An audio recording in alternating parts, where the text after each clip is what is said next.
Shalom Bapak Ibu yang terkasih dalam Tuhan. Mari sebelum kita belajar firman Tuhan pada renungan hari ini, saya mengajak untuk Bapak Ibu semuanya berdoa. Mari kita berdoa.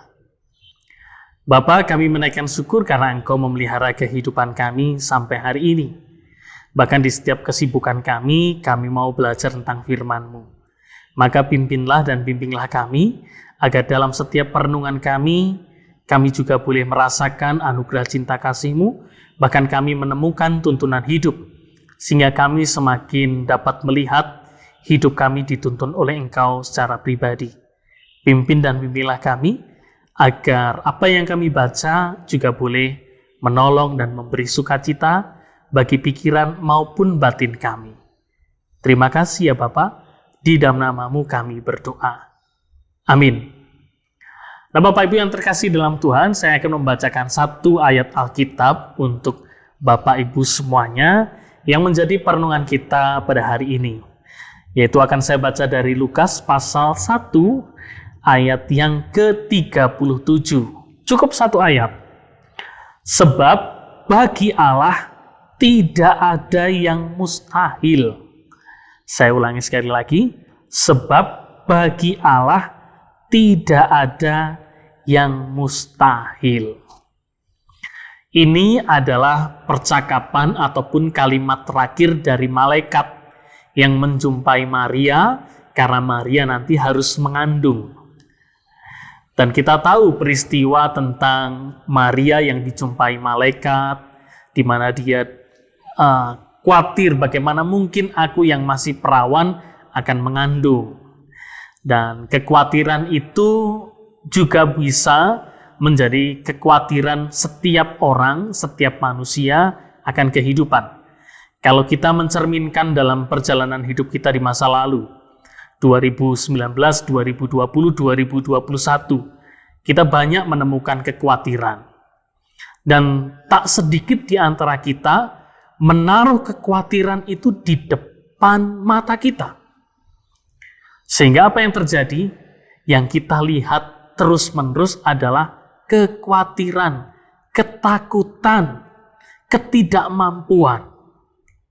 Padahal dari kalimat terakhir ini, malaikat mau mengajak kepada Maria, sebab tiada yang mustahil bagi Allah. Artinya, malaikat mau mengajak supaya Maria menaruh Allah di depannya, bukan kekhawatirannya, bukan ketakutannya, bukan kepanikannya, bukan kebingungannya, tetapi Allah lah yang di depannya. Karena Allah bisa mengerjakan segala sesuatu, bahkan di luar pemikiran kita. Nah, apa yang bisa kita pelajari dalam cerita sederhana ini? Kita belajar untuk menaruh Tuhan, menaruh kuasa Tuhan di depan mata kita.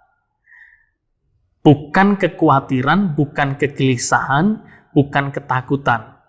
Kalau kita menginjakkan kaki sudah di tahun 2022 sudah hampir 1 bulan, dan yang kita taruh masih kekhawatiran kita, jangan heran kalau sepanjang tahun ke depan kita akan melihat banyak kegelisahan, ketakutan, bahkan mungkin kekhawatiran makin besar. Tapi mungkin akan beda kalau kuasa Allah yang kita taruh di depan kita.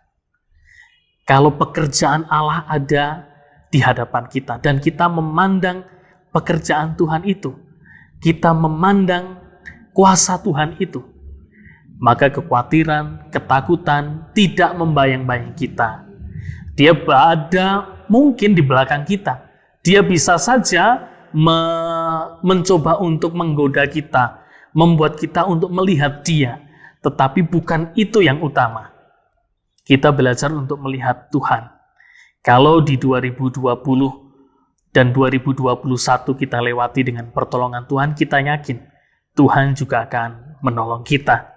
Maka biarlah sebab bagi Allah tidak ada yang mustahil, itu yang kita taruh di depan kita. Sehingga apapun yang kita lakukan, Tuhanlah yang bekerja. Tuhanlah yang menolong kita, dan kita tidak perlu khawatir. Dan biarlah Tuhan menuntun kita sepanjang tahun 2022 ini. Terpujilah Tuhan. Amin. Mari saudara kita bersatu dalam doa.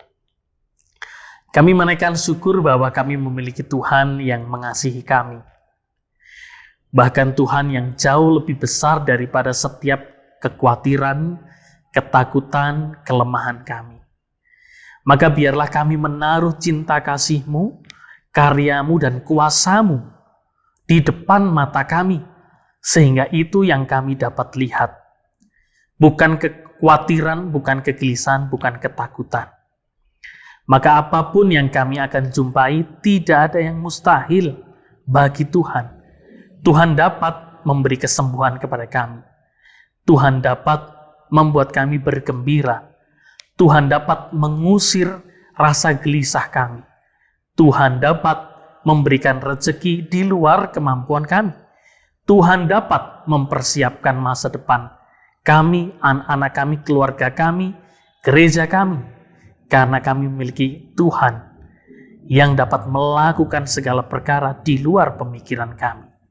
Dan biarlah kami mengawali hari kami dengan melihat pekerjaan-Mu yang besar. Bukan dengan kekhawatiran, ataupun halangan, ataupun yang membuat kami takut melangkah untuk menuju masa depan. Engkaulah masa depan kami. Terpujilah nama-Mu kekal selama-lamanya. Di dalam Kristus kami berdoa. Amin. Tuhan memberkati saudara.